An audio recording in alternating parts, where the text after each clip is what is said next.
biasa.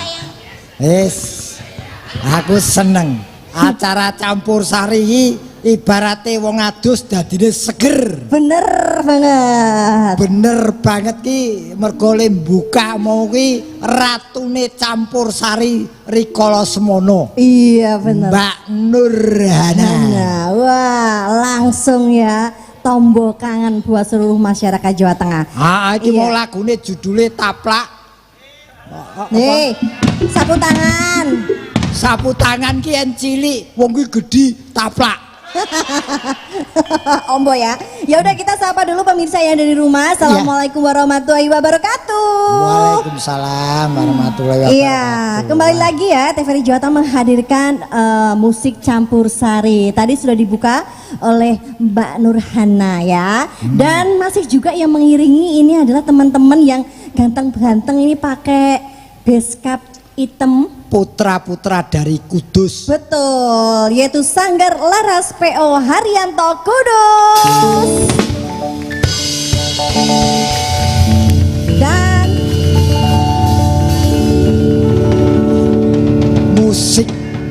musik sesuai karo umur. Yang sih nom-nom ini wancine mandek ya terus.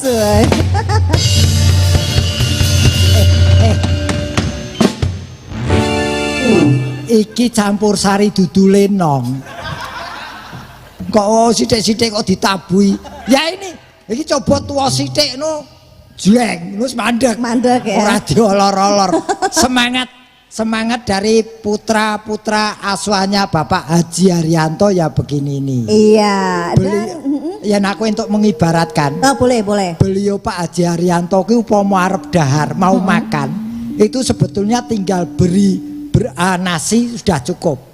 Tapi beliau tidak mau kok langsung beli nasi, tapi gelem nandur pari, panen pari nganti nutu, nganti ngayai, nganti ngedang.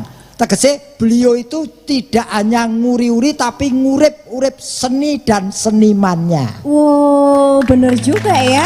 Tidak hanya nguri-nguri tapi juga ngurip-ngurip. Seni dan senimannya. Jane kurang apa ta beliau ki upamane kasarane tuku wis iso dadi ning beliau mencetak kader-kader seniman ini. Mendidik ya. Mendidik, kemudian ngebentuk, habis itu melahirkan.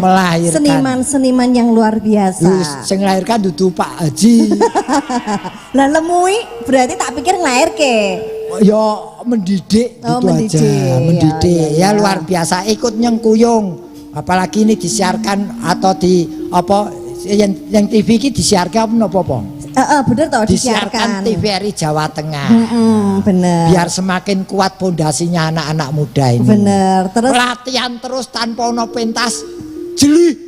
Wah, latihan terus ono pentas ya apa pandemi sang saya kok ono pentas. Pentas terus ora bayaran bosok. Tapi aku kalau ngelihat wajah-wajah mereka berseri-seri di sini bayarannya gede gitu. Orang masalah gede cilik bayaran, perhatian dari Pak Haji Haryanto itu yang perlu. Nggih. Oh, betul. Lah ya, kalau ngeliatin mereka itu dibayar tunai. Kalau ngeliatin jenengan wajahnya mengkeret kayak gini mesti dicicil 20 kali. Loh, ya aku bayaran dicicil itu hukum karma. Mergo aku tuku apa-apa ya nyicil. Jadi dibayar ya nyicil ya. Jadi tadi sudah dibuka oleh Mbak Nurhana atau Ibu Hajah Nurhana. Betul. Iki anak buaya akeh lho penyanyi nih. Ojo lali kudu ditokke kabeh. Iya harus dong, dan kali ini yang mau nyanyi itu ada Deska sama Feby. Lagune yo keren-keren ya apik iki. Deska karo Feby jeneng kalender kabeh to. Deska ki mesti lahirnya Desember. Febri ki lahirnya mesti Februari. Oh, ora iki nama beken jane iki jenenge Jumarti karo Juminem. Asline. Ora sing siji jenenge Surip kuwi. Ya wes langsung aja yuk kita panggil ya Deska dan Feby. Nanti lagunya berurutan Sewindu dan Kacang Ijo. Ini untuk Anda.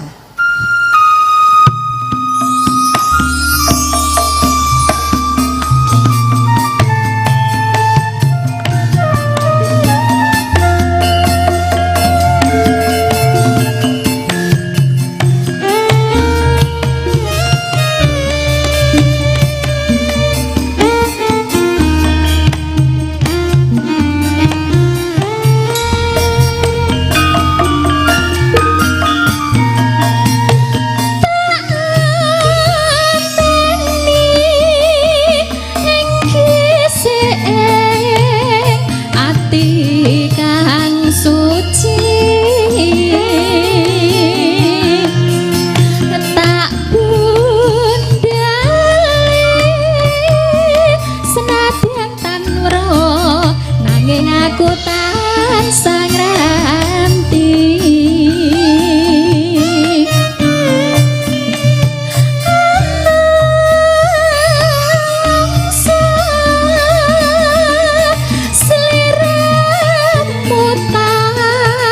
tanggap sasmita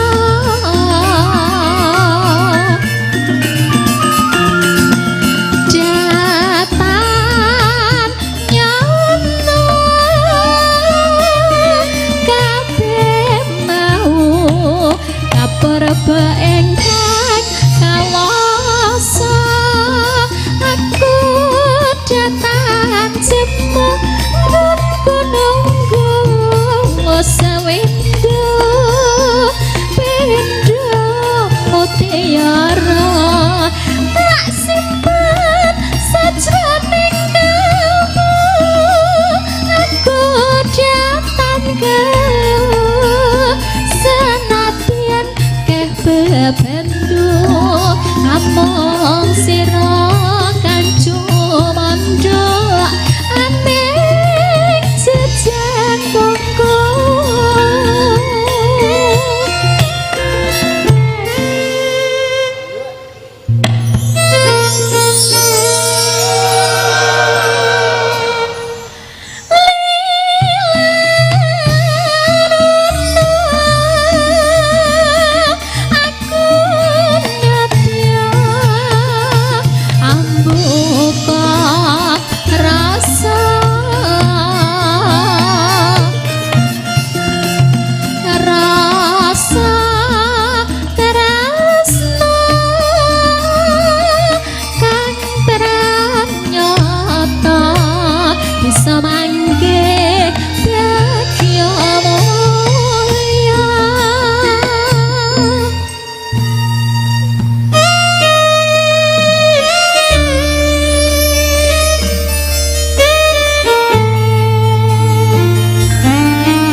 sawendo pendo mutiara tak simpen sajroning kalbu aku datang ke senadyan keh